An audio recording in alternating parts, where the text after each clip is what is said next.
Pythagoras तो आप सभी को याद होंगे। हाँ, वही ए प्लस बी का होल स्क्वायर बताने वाले।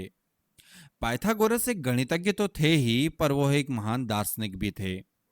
तो हुआ यूं कि एक रोज पाइथागोरस ने देखा कि एक कुत्ते के पिल्ले को कोई मार रहा है। पाइथागोरस ने विरोध किया तो लोगों ने कहा कि यह कुत्ता काटता है।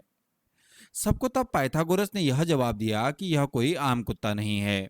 इसकी चीख सुनकर मुझे ऐसा एहसास हुआ कि मेरे दोस्त की आत्मा इसके अंदर है। आत्मा या सोल या रूह कोई ऐसी चीज जो कि इंसान के मरने के बाद उसके शरीर से बाहर निकल जाती है। ऐसा विश्वास दुनिया भर में रहा। तमाम सभ्यताओं में हजारों सालों से यह माना जाता रहा है। हिंदू धर्म में माना जाता है कि आत्मा अजर अमर होती है, लेकिन नए नए शरीर में पुनर्जन्म लेते रहती है जब तक कि उसे पूर्ण रूप से मुक्ति नहीं मिल जाती। व्यक्ति के मरने के बाद आत्मा स्वर्ग या नरक में चली जाती है, ऐसा हिंदू धर्म के अनुसार माना जाता है।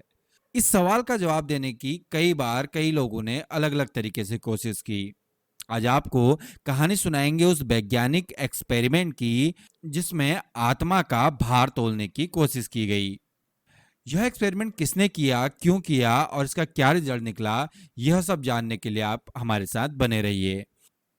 नमस्कार, मेरा नाम है कमल और आप देख रहे हैं एक कहानी, आध्यात्मिक और ऐतिहासिक किस्सों कहानी से जुड़ा हुआ हमारा रोजाना का कार्यक्रम।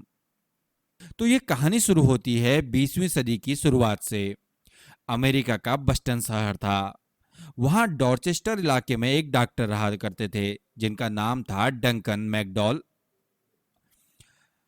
स्कॉटलैंड में पैदा हुए डंकन ने अमेरिका की ही ह्यूस्टन यूनिवर्सिटी के स्कूल ऑफ मेडिसिन में पढ़ाई की थी, जिसके बाद वो डॉक्टरी की प्रैक्टिस करने लगे।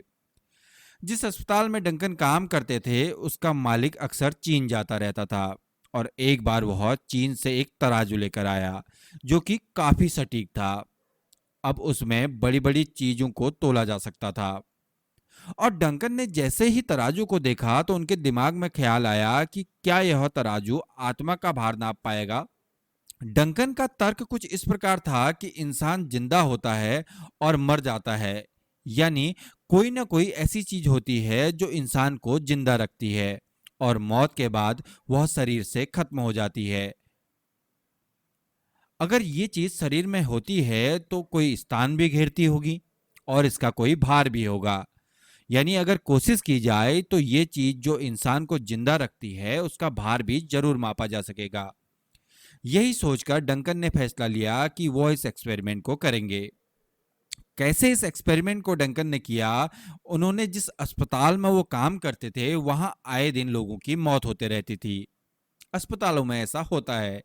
इसलिए डंकन ने सोचा कि अगर वह मरने से पहले और मौत के बाद लोगों का वजन नापे और फिर दोनों में कुछ अंतर निकाल ले तो जरूर कुछ न कुछ अंतर आना चाहिए, और जो अंतर आएगा वही आत्मा का वजन होगा। डंकन ने इस एक्सपेरिमेंट के लिए ट्यूबरकुलोसिस यानी टीबी के एक मरीज को चुना। अपने रिसर्च पेपर में डंकन लिखता है कि टीबी के मरीज का शरीर बीमारी के आखिरी दिनों में इतना कमजोर हो चुका होता है कि वह हिल डुल तक नहीं सकता। ऐसे में अगर उसे तराजू पर चढ़ाया जाए तो वजन में कम ही गलती आएगी। गलती की बात बहुत महत्वपूर्ण थी, क्योंकि डंकन मानकर चल रहे थे कि भार में जो भी अंतर आएगा वो बहुत कम होगा, क्योंकि आत्मा ऐसी चीज है जो कि काफी सूक्ष्म होती है, ऐसा डंकन का मानना था। इस प्रशिक्षण के लिए डंकन ने एक खास तराजू भी तैयार करवाया।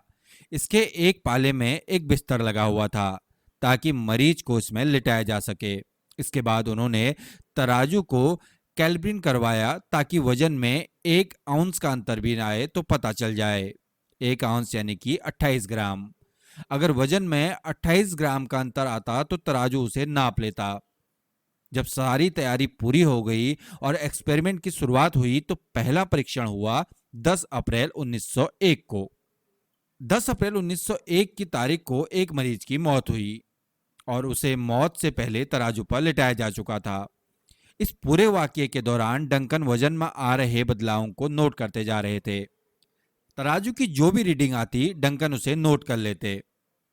उन्होंने आंकड़े नोट करते हुए इस बात का भी ध्यान दिया कि मौत के बाद शरीर में पानी, खून, पसीने, मलमूत्र और ऑक्सीजन की कमी से वजन में अंतर आ सकता है।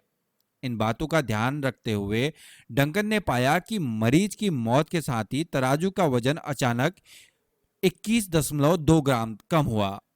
बस फिर क्या था, हल्ला मच गया कि आत्मा का वजन 21 ग्राम होता है। यह बात इतनी हिट हुई कि आज भी शायद आपने कहीं ना कहीं सुना होगा कि एक एक्सपेरिमेंट में आत्मा का वजन 21 ग्राम निकला है, 2 तोले से थोड़ा अधिक। हालांकि कहानी इतनी ही नहीं है। डंकर ने एक नहीं 6 प्रशिक्षण किए। दूसरा मरीज जब मरा तो तराजू का वजन 15 ग्राम कम हुआ, जबकि तीसरे केस में पहले 15 ग्राम का वजन कम हुआ और फिर कुछ देर बाद 28 ग्राम का और कम हो गया। डंकन ने इसके बाद 3 और लोगों का वजन लिया, लेकिन इन तीनों के आंकड़े रिजल्ट के लिए कंसीडर नहीं किए गए। चौथी एक महिला थी जो कि डायबिटीज के कारण मरी थी। डंकन ने इस केस के बारे में लिखा कि धार्मिक लोग हमारा विरोध कर रहे थे, जिसके कारण उस महिला का वजन सही से नहीं लिया जा सका। पांचवें केस में तराजू फेल हो गया और छठा केस इसलिए नहीं लिया गया क्योंकि डंकन जब स्केल एडजस्ट कर रहे थे उसी बीच महिला की मौत हो गई। इंसानों पर हुए प्रशिक्षण से डंकन को कुछ रिजल्ट्स मिले, लेकिन वो इस रिजल्ट से इतने संतुष्ट नहीं थे। 15 कुत्तों पर उन्होंने इस प्रशिक्षण को दोबारा दोहराया और पाया कि उनके वजन में कोई अंतर नहीं आया। इसका निष्कर्ष निकला कि कुत्तों में आत्मा ही नहीं होती। डंकर ने कुल 6 साल और ऐसे प्रशिक्षण किए और लास्ट में अपने निष्कर्ष में एक रिसर्च पेपर भी छापा। साल 1907 में journal of American society for psychic research नाम की पत्रिका में पेपर छपा, जिसमें डॉक्टर डंकर ने दावा किया कि इंसान जब आखिरी सांस लेता है तो उसका वजन आधे से 1.25 औंस कम हो जाता है। ऐसा लगता है कि मानो उसके शरीर से कोई चीज बाहर आई है। चूंकि उनका एक्सपेरिमेंट पहले भी प्रसिद्धि पा चुका था, इसलिए यह बात अखबार में छप भी गई। धार्मिक टिल्ट लिए अखबारों ने लिखा, इस एक्सपेरिमेंट से साबित होता है कि आत्मा होती है। हालांकि एक दूसरा खेमा भी था जो डंकन के एक एक्सपेरिमेंट पर सवाल उठा रहा था। खुद डंकन का कहना था कि इससे आत्मा का अस्तित्व साबित नहीं हो रहा। वो चाहते थे कि इस पर और शोध किया जाए। जहां तक वैज्ञानिकों की बात थी, उन्होंने डंकन के एक्सपेरिमेंट को सिरे से खारिज कर दिया क्योंकि रिसर्च के हिसाब से एक्सपेरिमेंट के पैरामीटर एकदम बेसिर पैर के थे। ऐसा वैज्ञानिकों का मत था। पहली बात तो यह कि आत्मा का वजन कभी 15 ग्राम तो कभी 48 ग्राम निकल रहा था।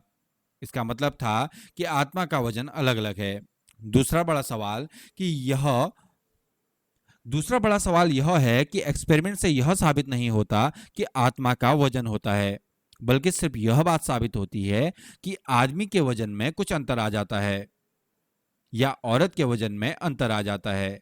तो जब मृत्यु होती है, इसकी वजह क्या थी? डंकन का एक्सपेरिमेंट इस बारे में कुछ नहीं कह पाया।